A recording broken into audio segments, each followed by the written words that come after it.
नमस्कार जय हिंद प्यारे साथियों, कैसे हैं आप सभी लोग। मैं आशा करता हूं आप सभी लोग बहुत अच्छे होंगे और अच्छे से लगे होंगे बिहार कांस्टेबल की परीक्षाओं की तैयारी में।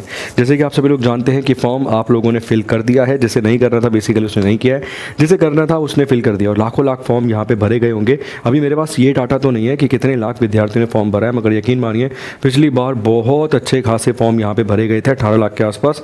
तो रफली मान लीजिए उसके आसपास तो फॉर्म इस बार भी भरे गए होंगे। ठीक है, तो आज इस सेशन में हम जानेंगे कि आपकी अंतिम मतलब बेसिकली 60 डेज़ की एक स्ट्रेटेजी क्या होनी चाहिए और उस स्ट्रेटेजी के बेसिस पे कैसे आप इस एग्ज़ाम को क्वालिफाई कर सकते हैं और पहली ही बारी में आप बिहार में कांस्टेबल लग सकते हैं। तो एंड तक ज़रूर देखिएगा वीडियो को, ताकि हर एक चीज़ समझ आए क्रिस्टल क्लियर तरीके से। मैं ज़्यादा आपका समय नहीं लूँगा, पॉइंट टू पॉइंट बात करूँगा जल्दी से। ठीक है, तो चलिए जल्दी से बात करते हैं फटाफट से।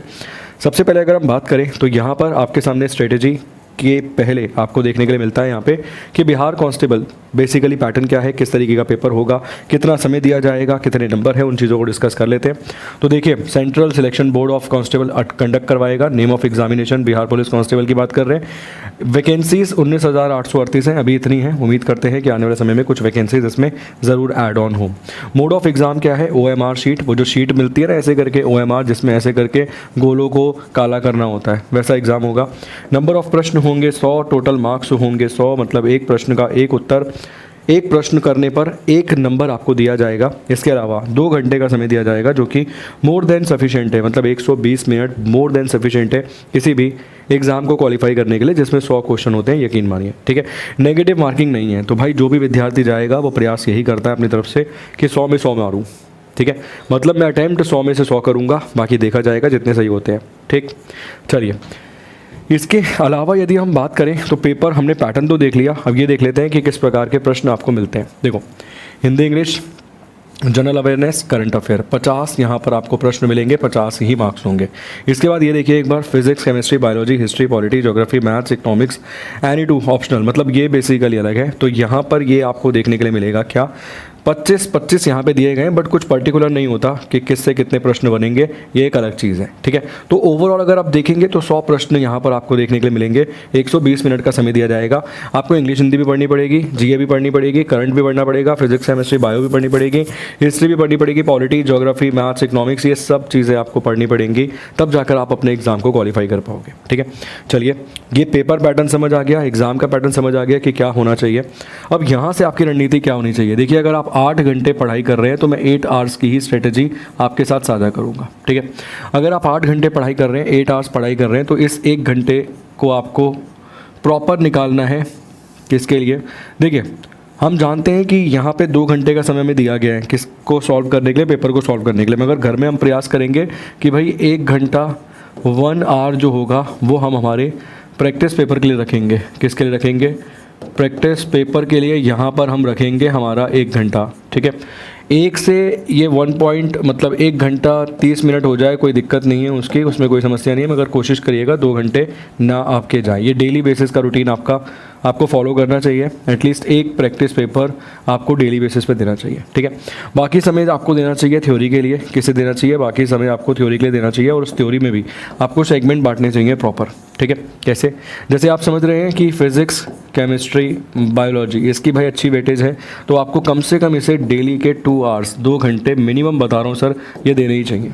ठीक है, बाकी आप जानते हैं GA की अच्छी खासी वेटेज है, तो कम से कम मेरे हिसाब से आपको भी से भी 2 घंटे का समय डेली बेसिस पे देना चाहिए। तो 2 2 4 4 और 1.5 6.5 घंटे यहाँ पर हो गए। बचा हुआ जो 1.5 घंटा है आपके पास, उसे आपको मैथ्स प्लस CA इन दोनों के लिए रखना चाहिए। डेली बेसिस पर इनके लिए एटलीस्ट रखना चाहिए।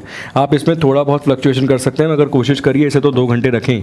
इसे आप 2 की जगह 1.5 भी कर सकते हैं। और इस GA के अंदर मैंने सारे सब्जेक्ट कवर कर लिए, पॉलिटी हिस्ट्री ज्योग्राफी इकोनॉमिक्स, इनको कवर कर लिया। अब पॉलिटी में आप जानते हैं कि सिविक्स वाला पोर्शन जो है वो भी आपको कवर करना होता है। ठीक है, इसके अलावा अगर हम बात करें तो बिहार GK भी यहाँ पर आप कंसिडर कर सकते हो। 2 से 3 प्रश्न आपको बिहार GK से भी संबंधित परीक्षा में देखने के लिए मिल सकते हैं। ठीक है, तो ये तो स्ट्रेटेजी आपकी होनी चाहिए। यहाँ पे अगर मैं लिख दूँ 1.5 आवर, तो उम्मीद करता हूँ बात बन जाती है। ठीक, इतना समय तो एटलीस्ट आपको निकालना चाहिए और इस स्ट्रेटेजी के माध्यम से चीज़ों को कवर करना चाहिए। इसके अलावा डेली सेल्फ एनालाइज करना चाहिए आपको। डेली सेल्फ एनालाइज आपको खुद करना चाहिए। आपको ये सोचना चाहिए कि भाई मैं जितने टारगेट को लेकर चल रहा हूँ, क्या उतने टारगेट को अचीव कर पा रहा हूँ, और अगर नहीं कर पा रहा हूँ, जहाँ जहाँ आपकी मिस्टेक हो रही हैं, जिन जिन टॉपिक्स में आपकी गलतियाँ हो रही हैं, प्लीज़ उन टॉपिक्स से संबंधित थ्योरी को कवर कीजिए, तब एग्ज़ाम क्वालिफाई होगा। ठीक है, ये रणनीति आप सेल्फ भी फॉलो कर सकते हैं। और अगर आपको लगता है कि यार मेरे लिए पॉसिबल नहीं है ये रणनीति फॉलो करना, मैं नहीं कर पा रहा हूँ, मैं थ्योरी पढ़ रहा हूँ मगर 2 घंटे में थ्योरी का कोई भी बेसिकली एक चैप्टर भी कवर नहीं हो रहा है, तो मैं आने वाले 60 डेज़ में कैसे एग्ज़ाम को क्वालिफाई करूँगा। अगर आपको ऐसा लगता है तो देखो, मैंने सेल्फ आपको दिया है, ये आपके हाथ में, आप खुद कर सकते हैं, इससे कवर करके तैयारी और निकाल सकते हैं एग्ज़ाम। बट अगर आपको लगता है कि भाई थ्योरी वाला सेगमेंट मैं खुद कवर नहीं कर पा रहा हूँ, मुझे कोई पढ़ा दे, तो आप सेल्फ अपने बेसिस पर जिससे बैच खरीदना चाहते हैं वो भी खरीद सकते हैं। बट अगर आपको लगता है कि नहीं, हम तो सर के साथ जुड़ के तैयारी करना चाहते हैं, हम तो गौरव सर की मास्टर क्लास लेना चाहते हैं 30 वो, ताकि हमारी तैयारी में और 4 चांद लग जाएँ, तो देखिए यहाँ पर जो अपना बिहार कांस्टेबल के लिए बिहार गौरव बैच है वो 279 रुपीज़ में आपको ये प्राप्त हो रहा है। केवल अंतिम तिथि अगर आप देखेंगे तो आज यहाँ पर इसकी लास्ट डेट भी आपको देखने के लिए मिल रही है 27 अप्रैल।